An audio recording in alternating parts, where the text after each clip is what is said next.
Esto es lo que queda de la ciudad romana de Cannas.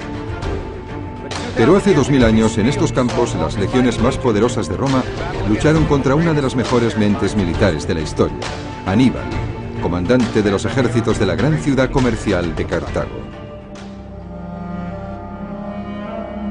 En el año 250 a.C., Roma dominaba ya la totalidad de Italia, pero quería expandir su poderío al mar Mediterráneo. Sin embargo, existía la rica ciudad de Cartago, en la costa norte de África, con la que debía competir. El problema no era que el Mediterráneo fuese demasiado pequeño para que coexistieran dos potencias rivales. Lo que ocurría era que Cartago tenía planes para Sicilia e Hispania y Roma los tenía para el norte de África. Durante 24 años, las dos grandes potencias se enzarzaron en una sangrienta guerra por el control de Sicilia. Cartago fue finalmente vencida y Roma le impuso unas durísimas condiciones para la paz. Amílcar, el general cartaginés en Sicilia, entró en cólera. Cuando se hicieron sacrificios a los dioses cartagineses, llevó a su hijo de 9 años ante el altar y le hizo jurar que siempre odiaría a los romanos. Ese niño era Aníbal, y jamás olvidó su promesa. Cuando Amílcar murió, el poder pasó primero a su yerno, Asdrúbal, y después, cuando este fue asesinado, recayó en su hijo Aníbal. Cartago estaba siempre endeudada con Roma. Perdió gran parte de su territorio. Así que decidieron fundar una provincia sólida y rica en Hispania y crear al mismo tiempo un ejército muy poderoso. A Roma le preocupaba la ascensión de Cartago y buscaba alguna excusa para volver a derrotar a su viejo enemigo. Cuando Aníbal atacó una ciudad hispana aliada de Roma, encontraron la excusa perfecta para declarar la guerra. Fue Aníbal quien atacó primero. Aníbal pensó que la única manera de vencer a Roma era combatir directamente a los romanos en Italia, en Roma. La estrategia de Aníbal es uno de los casos más claros de la historia en los que se demuestra que la mejor defensa es un buen ataque. En el año 218 a.C., los cartagineses iniciaron su marcha hacia el norte a través de Hispania con un ejército de 100.000 hombres y 37 elefantes. Y entonces Aníbal hizo algo totalmente impensable. Cruzó los Alpes en mitad del invierno. Aníbal era un líder que gozaba de un gran carisma. Podía hacer que sus tropas realizaran cosas que muchos hombres no habrían soñado hacer jamás.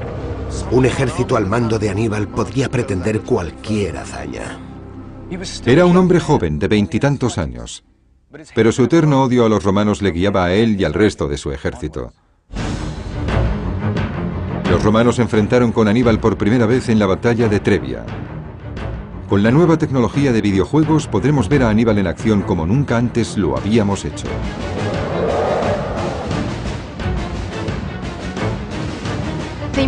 La importancia de los elefantes no se debe subestimar. No se usaban como animales de carga, sino como elementos ofensivos. Y eran muy importantes para la imagen. Se han conservado monedas cartaginesas con la imagen de Aníbal por un lado y un elefante por el otro.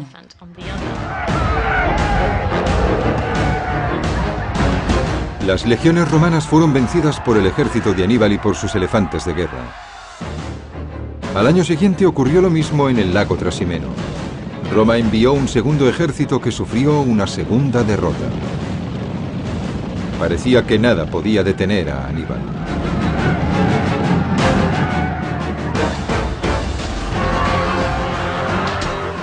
Su ejército se desplazó a través de Italia hacia el sur hasta alcanzar el mar Adriático, donde se detuvo. Aníbal se hallaba ya a menos de 150 kilómetros de Roma. Las legiones romanas ya habían sufrido más de 100.000 bajas. Desesperados, los romanos decidieron jugárselo todo en una gran batalla, a la que destinaron 8 legiones que sumaban unos 70.000 hombres. Los romanos decidieron arriesgarlo todo. Iban a formar un ejército enorme, el doble de numeroso que cualquier otro al que Aníbal se hubiese enfrentado antes para aplastarle.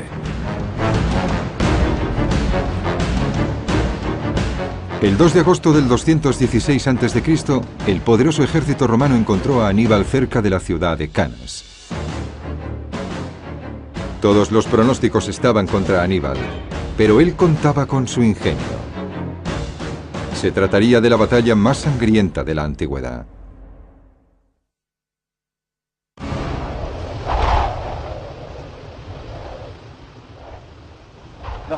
El viento cálido sopla en la llanura de Canas igual que hace 2000 años. Pero entonces esta tierra, que no estaba cultivada, se convirtió en campo de batalla para dos de los más poderosos y diferentes ejércitos de la antigüedad. Estaba en juego el control del Mediterráneo y el futuro de Roma. Veamos el enorme ejército romano que se enfrentaba a Aníbal. Estaba constituido por unos 70.000 soldados, situados en 3 formaciones, divididas en cuadrados de infantería. Estas formaciones estaban diseñadas para conseguir la máxima flexibilidad, pero eran difíciles de controlar en el fragor de la batalla y se necesitaba un comandante muy experimentado para que fuesen efectivas. La posición de los soldados en esas 3 formaciones se decidía en función de la edad y la experiencia. Los que tenían entre 17 y 25 años se colocaban en la primera formación, el núcleo de la batalla. Los nuevos reclutas ganaban experiencia o morían. Si llegaban a los 25 años se les situaba en la segunda formación, constituida por soldados con experiencia, y si conseguían sobrevivir hasta convertirse en curtidos combatientes, se colocaban en la tercera formación. Puede que ya no fueran muy rápidos, pero su experiencia podía ser de gran ayuda para el ejército romano. Veamos qué fue lo que contempló Aníbal y su ejército. Los legionarios de la primera formación actuaban como cortina, haciendo que fuera difícil saber cómo se organizaban las tropas romanas o cuántas eran. El ejército de Aníbal no se parecía en nada a la maquinaria militar romana dispuesta en el otro lado del campo de batalla. Era un ejército formado por soldados de distintas procedencias. Desde África habían llegado los lanceros libios y la caballería númida con sus pequeños y rápidos caballos. Había galos de la actual Francia, así como guerreros hispanos luchando a pie o a caballo. Aníbal disponía de 10.000 jinetes, mientras que los romanos a caballo solo sumaban 6.000. Y eso suponía una doble ventaja, ya que la llanura de Canas era perfecta para la guerra de caballería. Pero Aníbal solo contaba con 40.000 soldados de infantería frente a los 70.000 legionarios romanos. El inmenso ejército romano estaba al mando de 2 comandantes, Paulus y Varro, que se turnaban para dirigirlos en días alternos. Era complicado aunque ambos comandantes coincidieran en la estrategia, pero no era así. De hecho, tenían estrategias opuestas. Paulus era partidario de un acercamiento cauteloso y no quería apresurarse a entablar batalla. Por el contrario, Varro estaba ansioso por empezar la lucha y pretendía presentar batalla en la llanura, donde el enorme ejército romano tenía espacio suficiente para maniobrar. El 2 de agosto del 216 a.C., como el mando estaba en manos de Varro, el ejército romano empezó a formarse para presentar batalla. Como siempre, la infantería ocupó el centro, con destacamentos de caballería a cada lado para vigilar los flancos. No sabemos exactamente lo que planeaba Varro, pero decidió cambiar el orden normal de batalla. Ordenó a las formaciones romanas que se situaran con una mayor densidad. Había menos huecos y prácticamente ninguna posibilidad de cambiar de formación. Con inteligencia o con estupidez total, los cónsules habían accedido a comprimir las legiones para crear profundidad y sorprender con la idea de que habían penetrado en el ejército cartaginés. Sacrificaron la flexibilidad a cambio de la potencia.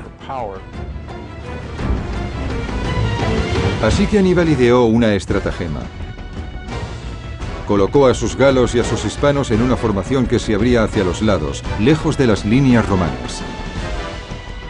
Parecía que invitaba a un ataque violento contra el centro de sus fuerzas, inferiores en número. Incluso sus propios soldados debieron de preguntarse qué planeaba. Aún así, él mismo se situó en la parte más vulnerable del frente, en el centro, donde más dura sería la lucha. Tenían que resistir el empuje de esa enorme apisonadora romana. Se colocó allí para dar ánimos a la parte más débil de sus fuerzas. Hasta cierto punto debía apelar a las emociones, a la cultura de guerra de los galos que formaban muchas de esas unidades. Esta era una cultura en la que se debía destacar, hacer cosas espectaculares, llamar la atención. Curiosamente, Aníbal había dejado sus mejores tropas, los lanceros libios del norte de África, en reserva, en los flancos de su ejército. pero sabía perfectamente lo que hacía. Tenía un plan en mente. Más de 100.000 soldados y 16.000 jinetes se encontraban dispuestos en este campo de batalla de apenas 5 kilómetros cuadrados, desde la línea de árboles que bordea el río hasta aquí, la colina de Canas. De repente los romanos se pusieron en movimiento y las legiones empezaron a avanzar. Los soldados de Cartago, que solo sumaban la mitad de los romanos, se prepararon para el encuentro.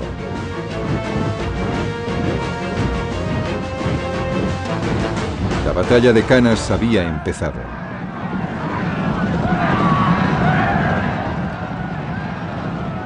Aníbal envió a su caballería contra los jinetes romanos comandados por Paulus.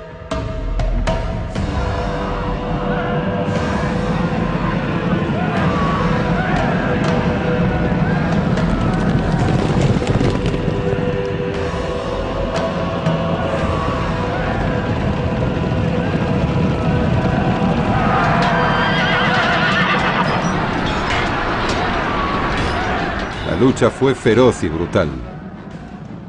Mientras tanto, la caballería númida de Aníbal atacó el flanco izquierdo de los romanos al mando de Varro. Mientras la caballería cartaginesa y romana luchaban, las 8 legiones de infantería avanzaron hacia la posición de Aníbal. Cuando solo estaban separadas por unos 10 metros, cada legionario tiró su lanza, el pilum. Después sacaron los gladius, las pequeñas espadas fabricadas con acero de Hispania reforzado, y chocaron contra el ejército cartaginés.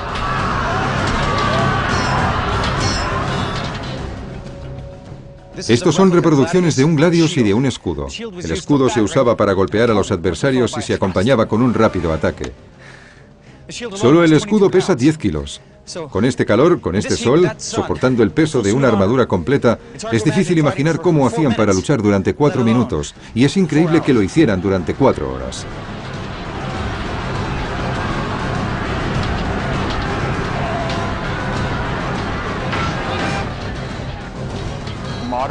Las reconstrucciones modernas del arma nos enseñan que un hombre musculoso con un gladius tenía más fuerza, más potencia ofensiva que una lanza, una flecha o cualquier otra arma manual o proyectil.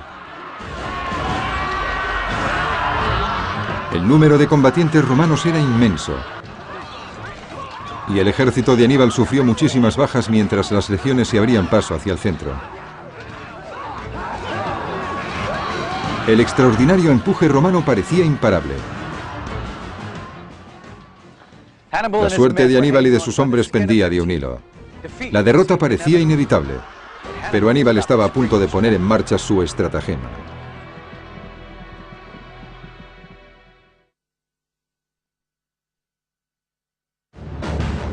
Cartago y Roma luchaban por la supremacía en el Mediterráneo.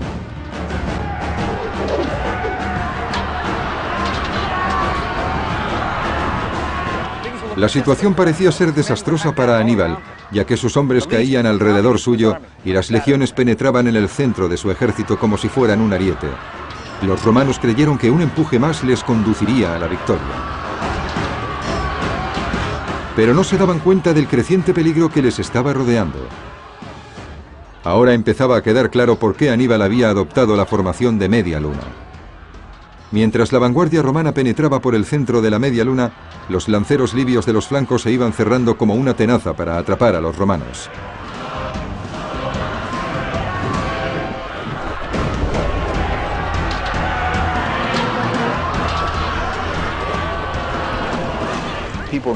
Los soldados del centro del ejército romano no podían utilizar sus espadas.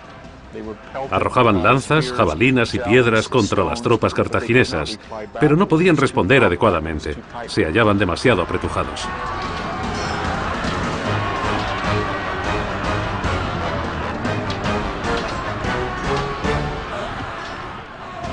Los romanos formaban una gran masa como las multitudes que salen de un campo de fútbol. No veían lo que pasaba.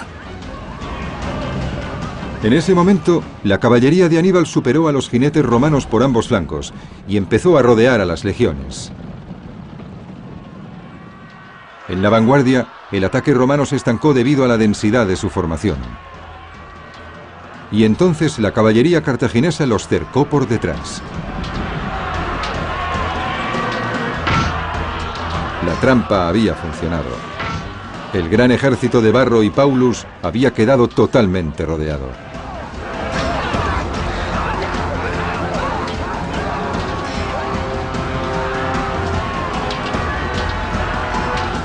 Si hubiesen mantenido la cabeza fría, podrían haber encontrado la manera de escapar de forma organizada y recuperarse para seguir batallando. ¿Qué ocurrió? Miedo, emociones, pánico. Fue una cuestión de ánimo, ímpetu y terror y todas esas otras emociones que explican por qué un bando gana y el otro pierde.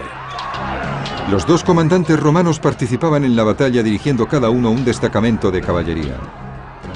Paulus, que no pretendía librar esa batalla, fue derribado del caballo. Se sentó en una roca para curarse una herida en la cabeza.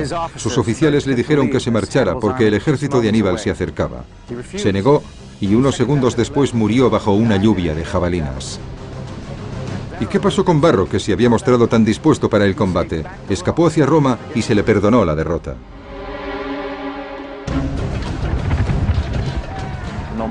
No importaba lo poco inteligente que en retrospectiva parecía haber sido para los romanos la decisión de Varro. No iban a cuestionarla porque el rasgo principal de todos los comandantes romanos era la agresividad. Hay que tener en cuenta que lo que ocurrió en Cannas no debía haber ocurrido. Los estrategas militares no podían prever que un ejército inferior en número pudiera rodear de forma concéntrica, por todos lados, a una fuerza numéricamente superior. Pensar que alguien como Aníbal llevara eso a la práctica era algo muy audaz y no debería haber ocurrido jamás. Por la noche, Cannas era un campo de sangre y de miembros cercenados. La batalla había durado solo 4 horas, pero casi 50.000 romanos y 10.000 cartagineses habían muerto. Unos 200 hombres por minuto. Casi un tercio de los senadores romanos, los políticos que gobernaban Roma, yacían muertos o habían sido capturados. Fue la peor derrota sufrida por Roma.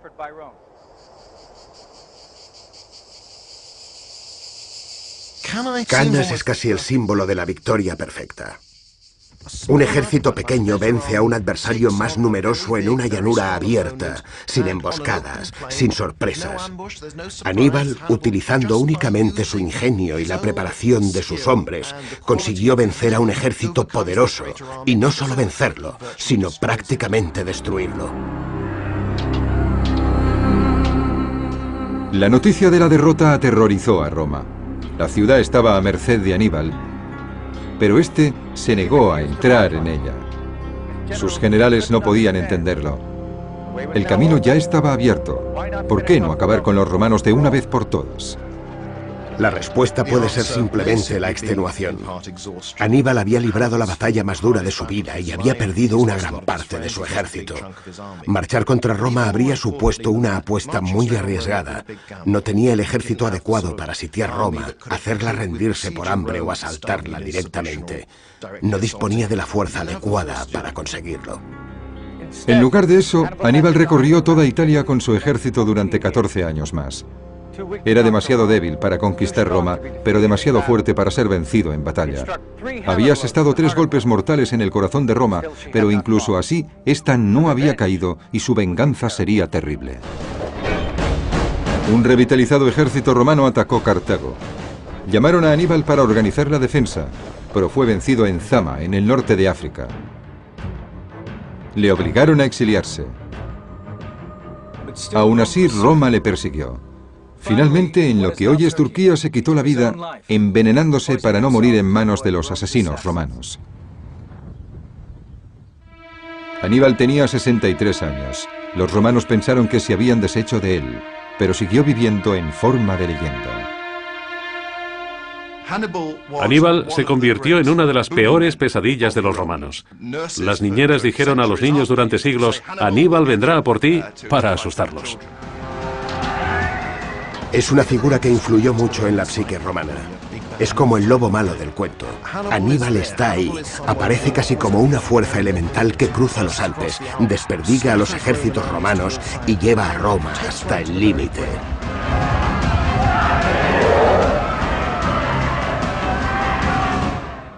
Aníbal mantuvo la promesa que hiciera a su padre y a sus dioses, pero al no poder destruir Roma, la había hecho más fuerte.